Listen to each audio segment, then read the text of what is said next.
Hi hello ನಮಸ್ಕಾರ. ಎಲ್ಲರೂ ಹೇಗಿದ್ದೀರಾ? ನೀವೆಲ್ಲರೂ ಚೆನ್ನಾಗಿದ್ದೀರಾ ಅಂದ್ಕೊಂಡಿದ್ದೀನಿ. ಮತ್ತೊಂದು ಹೊಸ ಬ್ಲಾಗ್ಗೆ ತಮ್ಮೆಲ್ರಿಗೂ ಆತ್ಮೀಯವಾದ ಸ್ವಾಗತ ಹೇಳೋದಕ್ಕೆ ಇಷ್ಟಪಡ್ತೀನಿ. ನೇತ್ರಾವತಿ ನದಿಯಲ್ಲಿ ಸ್ನಾನ ಮುಗಿಸಿ ರೂಮ್ಗೆ ಹೋಗಿ ಎಲ್ಲರೂ ರೆಡಿಯಾಗಿ ಪೂಜೆ ಮಾಡಿಸೋದಕ್ಕೆ ದೇವಸ್ಥಾನದ ಕಡೆಗೆ ಹೊರಟ್ವಿ.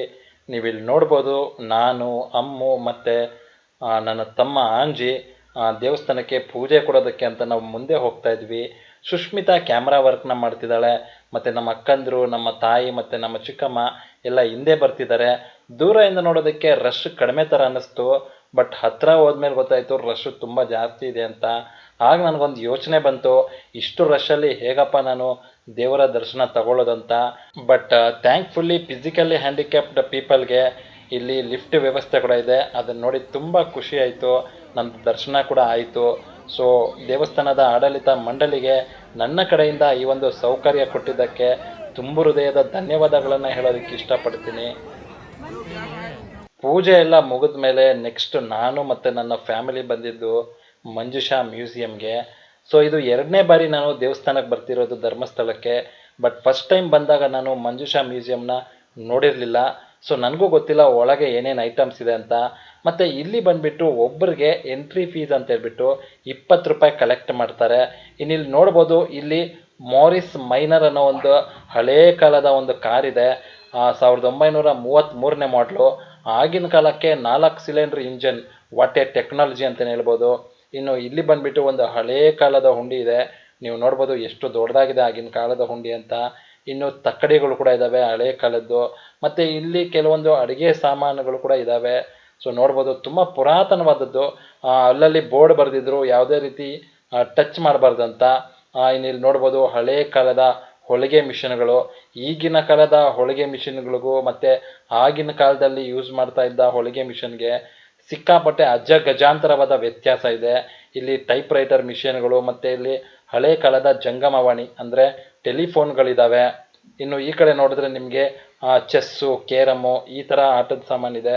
ಇಲ್ಲಿ ನೋಡ್ಬೋದು ಸಾಕಷ್ಟು ಹಳೇ ಕಾಲದ ವಸ್ತುಗಳನ್ನು ಇಟ್ಟಿದ್ದಾರೆ. ಇಲ್ಲಿ ಚರಕ ಇದೆ. ಇನ್ನು ಸ್ವಲ್ಪ ಮುಂದೆ ಹೋದರೆ ನಿಮಗೆ ತುಂಬ ಹಳೇ ಕಾಲದಲ್ಲಿ ಯೂಸ್ ಮಾಡ್ತಾ ಇದ್ದಂತಹ ವಾಚ್ಗಳಿದ್ದಾವೆ ಮತ್ತು ವಾಲ್ ಕ್ಲಾಕ್ಗಳಿದ್ದಾವೆ. ಮಂಜುಷಾ ಮ್ಯೂಸಿಯಮ್ನ ನೋಡಿದ ಮೇಲೆ ನೆಕ್ಸ್ಟು ನಾನು ಮತ್ತು ನಮ್ಮ ಫ್ಯಾಮಿಲಿ ರತ್ನಗಿರಿ ಬೆಟ್ಟದಲ್ಲಿರೋ ಬಾಹುಬಲಿ ಸ್ಟ್ಯಾಚ್ಯೂನ ನೋಡೋದಕ್ಕೆ ಅಂತ ಹೊರಟ್ವಿ. ಇಲ್ಲಿಗೆ ನೀವು ಹೋಗಬೇಕಂದ್ರೆ 3 ದಾರಿ ಇದೆ. ಒಂದು ಮೆಟ್ಲನ್ನ ನಡ್ಕೊಂಡು ಹೋಗ್ಬೋದು, ಇಲ್ಲಾಂದರೆ ಓನ್ ವೆಹಿಕಲ್ ಇದ್ದರೆ ಡೈರೆಕ್ಟಾಗಿ ಹೋಗ್ಬೋದು, ಅಥವಾ ಶೇರ್ ಆಟೋ ಮೂಲಕ ಹೋಗ್ಬೋದು. ನೀವು ಇಲ್ಲಿ ನೋಡ್ಬೋದು ಪಾರ್ಕಿಂಗ್ ಏರಿಯಾ ಕೂಡ ಅಷ್ಟೇ ತುಂಬ ವಿಶಾಲವಾಗಿದೆ. ಯಾವುದೇ ರೀತಿ ತೊಂದರೆ ಆಗೋದಿಲ್ಲ ಪಾರ್ಕಿಂಗ್ಗೆ. ಇನ್ನು ಇಲ್ಲಿ ನಾವು ಈ ಒಂದು ಜಾಗಕ್ಕೆ ಬಂದ ಮೇಲೆ ನಮಗೆ ಮಾತೇ ಹೊರಡೋದಿಲ್ಲ. ಯಾಕಂದರೆ ನಮ್ಮ ಕಣ್ಣು ಮತ್ತು ನಮ್ಮ ಮನಸ್ಸು ಪೂರ್ತಿಯಾಗಿ ಆ ಒಂದು ಬಾಹುಬಲಿ ಸ್ಟ್ಯಾಚ್ಯೂ ಮೇಲೇ ಇರುತ್ತೆ. ಅಷ್ಟು ಸುಂದರವಾಗಿದೆ ನೋಡೋದಕ್ಕೆ, 2 ಕಣ್ಣು ಸಾಲೋದಿಲ್ಲ ಅಂತಲೇ ಹೇಳಬಹುದು. ಇನ್ನು ಇಲ್ಲಿ ಒಂದು ಹಳೇ ಕಾಲದಲ್ಲಿ ಯುದ್ಧದಲ್ಲಿ ಬಳಸ್ತಾ ಇದ್ದಂತಹ ಒಂದು ಏರೋಪ್ಲೇನ್ ಇತ್ತು. ಇದು ಕೂಡ ಅಷ್ಟೇ. ಇದನ್ನು ನೋಡಿ ನಾನು ಮತ್ತು ನಮ್ಮ ಫ್ಯಾಮಿಲಿ ಇಬ್ಬರು ತುಂಬ ಖುಷಿಪಟ್ವಿ. ನೆಕ್ಸ್ಟ್ ನಾವು ಹೋಗಿದ್ದು ನೋಡೋದಕ್ಕೆ ಅಂತ ಮಂಜುಷಾ ಕಾರ್ ಮ್ಯೂಸಿಯಮ್ಗೆ. ಬಟ್ ಅನ್ಫಾರ್ಚುನೇಟ್ಲಿ ನಾವು ಹೋಗೋ ಅಷ್ಟರೊಳಗೆ ಲಾಕ್ ಮಾಡಿಬಿಟ್ಟಿದ್ರು ಡೋರ್ನ. ಅದಕ್ಕೋಸ್ಕರ ನಾವು ಗೇಟಿಂದನೇ ಸ್ವಲ್ಪ ವಿಡಿಯೋ ಮಾಡ್ಕೊಂಡ್ವಿ. ಬರೀ ಅಷ್ಟು ಮಾತ್ರ ಅಲ್ಲ, ಇನ್ ಕೇಸ್ ನಾವು ಒಳಗಡೆ ಹೋಗಿದ್ದರೂ ಕೂಡ ವಿಡಿಯೋ ಮಾಡೋದಕ್ಕೆ ಅಲ್ಲಿ ಸ್ಟ್ರಿಕ್ಟಾಗಿ ಪರ್ಮಿಷನ್ ಇಲ್ಲ. ಎರಡೂ ಒಂದು ರೀತಿ ಅದೇ ಥರನೇ ಇರುತ್ತೆ. ಅದಕ್ಕೋಸ್ಕರ ಆಚೆಯಿಂದನೇ ವಿಡಿಯೋ ಮಾಡಿ ನಿಮಗೆ ತೋರಿಸ್ತಾ ಇದ್ದೀನಿ. ಇದಾದಮೇಲೆ ನಾವು ಎಲಿಫೆಂಟ್ ಶೆಡ್ಗೆ ಹೋಗಿದ್ವಿ. ಅಲ್ಲಿ ಆನೆಗಳನ್ನ ನೋಡಿ ಮಕ್ಕಳಂತೂ ಸಿಕ್ಕಾಪಟ್ಟೆ ಎಂಜಾಯ್ ಮಾಡಿದ್ರು, ತುಂಬ ಖುಷಿಯಾಯಿತು. ಅಲ್ಲಿಂದ ನೆಕ್ಸ್ಟ್ ನಾವು ಹೊರಟಿದ್ದು ಅಕ್ವೇರಿಯಮ್ಗೆ. ನನಗಂತೂ ಪರ್ಸ್ನಲಾಗಿ ಹೇಳಬೇಕಂದ್ರೆ ನನಗೆ ಮೀನುಗಳಂದರೆ ತುಂಬ ಇಷ್ಟ. ಯಾಕಂದರೆ ನಮ್ಮ ಮನೇಲಿ ಕೂಡ ಒಂದು ಅಕ್ವೇರಿಯಮ್ ಇದೆ. ಅದರಲ್ಲಿರೋದು 2-3 ಮೀನು ಅಷ್ಟೇ ಇರೋದು. ಬಟ್ ಇಲ್ಲಿ ಹೋದರೆ ನಿಮಗೆ ಏಂಜಲ್ ಮೀನಿಂದ ಹಿಡಿದು ಶಾರ್ಕ್ ಮೀನು, ಗೋಲ್ಡ್ ಫಿಶ್ಶು, ಮತ್ತು ಸಿಲ್ವರ್ ಅರೋವನ, ಮತ್ತು ಟ್ಯಾಂಕ್ ಕ್ಲೀನರು, ಎಷ್ಟು ಜಾತಿಯ ಮೀನುಗಳಿದಾವೋ ಅಷ್ಟೂ ಜಾತಿಯ ಮೀನುಗಳನ್ನ ನೀವು ಇಲ್ಲಿ ನೋಡ್ಬೋದು. ಬಟ್ ಇಲ್ಲಿ ಒಂದೇ ಒಂದು ರೂಲ್ಸ್ ಇದೆ, ಅದೇನೆಂದರೆ ಯಾವುದೇ ಕಾರಣಕ್ಕೂ ಇಲ್ಲಿರೋ ಗಾಜನ್ನು ನೀವು ಟಚ್ ಮಾಡೋ ಹಾಗಿಲ್ಲ. ನೀವಿಲ್ಲಿ ನೋಡ್ಬೋದು, ಇದೊಂದು ಮೊಸಳೆ ರೀತಿ ಇದೆ ಮೀನು. ಇನ್ನು ಇಲ್ಲಿ ನೋಡ್ಬೋದು, ಈ ಮೀನು ನೋಡಿ ಎಷ್ಟು ಬಲ್ತೋಗಿದೆ ಅಂತ ಹೇಳ್ಬಿಟ್ಟು. ಎಷ್ಟು ವಯಸ್ಸಾಗಿದೆಯೋ ಏನೋ ಅದಕ್ಕೆ, ಸಿಕ್ಕಾಪಟ್ಟೆ ಬಲ್ತೋಗಿದೆ. ಒಂದು ರೀತಿ ಮಕ್ಕಳು ಎಂಜಾಯ್ ಮಾಡ್ತಿದ್ರು ಇದನ್ನೆಲ್ಲ ನೋಡಿ. ಬಟ್ ನಿಜ ಹೇಳಬೇಕಂದ್ರೆ ಅವ್ರಿಗಿಂತ ಜಾಸ್ತಿ ನಾನು ಎಂಜಾಯ್ ಮಾಡ್ತಿದ್ದೆ. ಯಾಕಂದರೆ ನನಗೆ ಜಾಸ್ತಿ ಮೀನಂದರೆ ಇಷ್ಟ. ಸೊ ಅದಕ್ಕೋಸ್ಕರ ಇಲ್ಲೂ ಅಷ್ಟೇ ತುಂಬ ಕಲರ್ಫುಲ್ ಆಗಿದ್ದಾವೆ ಮೀನುಗಳಂತೂ ನೋಡೋದಕ್ಕೆ. ಈ ಎರಡು ಕಣ್ಣು ಸಾಲ್ತಾ ಇರಲಿಲ್ಲ.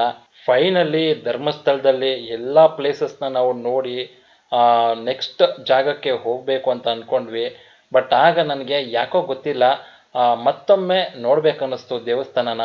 ಸೊ ಅದಕ್ಕೋಸ್ಕರ ನಾನು ಸುಷ್ಮಿತಾಗೆ ಹೇಳಿದೆ, ಹೋಗಿ ಒಂದು ವಿಡಿಯೋ ಮಾಡ್ಕೊಬಮ್ಮ, ನಿಧಾನಕ್ಕೆ ಹೋಗಿ ನಿಧಾನಕ್ಕೆ ಬಾ, ಎಲ್ಲ ಪ್ಲೇಸಸ್ನ ಕವರ್ ಮಾಡುವಂತ. ಸೊ ಅದಕ್ಕೋಸ್ಕರ ಅವಳು ನಿಧಾನಕ್ಕೆ ಹೋಗಿ ಎಲ್ಲ ವಿಡಿಯೋನ ತೊಗೊಂಬಂದು ನನಗೆ ಕೊಟ್ಟಳು. ಸೊ ಅದೇ ವಿಡಿಯೋನ ನಾನಿಲ್ಲಿ ಪ್ಲೇ ಮಾಡ್ತಾ ಇರೋದು. ಯಾಕೋ ಗೊತ್ತಿಲ್ಲ, ತುಂಬ ಕನೆಕ್ಟ್ ಆಗಿದ್ದೀನಿ ನಾನಂತೂ ಧರ್ಮಸ್ಥಳಕ್ಕೆ. ತುಂಬ ಚೆನ್ನಾಗಿತ್ತು. ನೀವು ನೋಡ್ಬೋದು ನನ್ನ ಕಾರ್ ಅನ್ನೋದು ಅಲ್ಲೇ ನಾನು ಪಾರ್ಕ್ ಮಾಡಿದ್ದೀನಿ. ಸೊ ನಾನು ಅಲ್ಲೇ ಇದ್ದೆ, ಬಟ್ ಸುಷ್ಮಿತಾ ಮಾತ್ರ ವಿಡಿಯೋ ಮಾಡ್ಕೊಂಬಂದು ನನಗೆ ಕೊಟ್ಟಳು. ಸೊ ಹೇಳ್ಬೇಕಂದ್ರೆ ಧರ್ಮಸ್ಥಳ ಟ್ರಿಪ್ ಅಥವಾ ವ್ಲಾಗ್ ಅನ್ನೋದು ತುಂಬ ಸುಖಕರವಾಗಿತ್ತು, ಹ್ಯಾಪಿ ಎಂಡಿಂಗ್ ಇತ್ತು. ಸೊ ಅಲ್ಲಿಂದ ನಾವು ಊಟ ಮುಗಿಸ್ಕೊಂಡು ನೆಕ್ಸ್ಟ್ ಪ್ಲೇಸ್ಗೆ ಹೋಗ್ತಾ ಇದ್ದೀವಿ. ಸೊ ಒಂದಂತೂ ನಾನು ಹೇಳೋದಕ್ಕೆ ಇಷ್ಟಪಡ್ತೀನಿ, ನೆಕ್ಸ್ಟ್ ವ್ಲಾಗ್ ಏನು ಬರ್ತಿದೆ ಮುಂದೆ ಅದಂತೂ ಸಿಕ್ಕಾಪಟ್ಟೆ ಕ್ರೇಜಿಯಾಗಿರುತ್ತೆ ಮತ್ತು ಎಂಜಾಯ್ಮೆಂಟ್ ಅನ್ನೋದಿರುತ್ತೆ. ಆ ಪ್ಲೇಸ್ ಯಾವುದು, ಎಲ್ಲಿಗೆ ಹೊರಟಿದ್ದೀವಿ, ಇವೆಲ್ಲವನ್ನು ನೀವು ನಮ್ಮ ಮುಂದಿನ ವ್ಲಾಗ್ ವಿಡಿಯೋಗಳಲ್ಲಿ ನೋಡಬಹುದು. ಮತ್ತೊಂದು ವಿಷಯ ಹೇಳೋದಕ್ಕೆ ಇಷ್ಟಪಡ್ತೀನಿ, ತುಂಬ ಸಪೋರ್ಟ್ ಮಾಡ್ತಾ ಇದ್ದೀರಾ ನಮ್ಮ ವಿಡಿಯೋಸ್ಗೆ. ಸೊ ಪ್ರತಿಯೊಬ್ಬರಿಗೂ ನಾನು ಥ್ಯಾಂಕ್ಸ್ ಹೇಳೋದಕ್ಕೆ ಇಷ್ಟಪಡ್ತೀನಿ. ನಿಮ್ಮ ಸಪೋರ್ಟ್ ಅನ್ನೋದು ನಮಗೆ ಹೀಗೆ ಇರಲಿ, ಆಗಲೇ ಇನ್ನೂ ನಾವು ಒಳ್ಳೆ ವಿಡಿಯೋಸ್ನ ಮಾಡೋದಕ್ಕೆ ಸಾಧ್ಯ. ಸೊ ಮುಂದಿನ ವಿಡಿಯೋದಲ್ಲಿ ನಿಮ್ಮ ಜೊತೆ ಸಿಗ್ತೀನಿ. Thank you so much.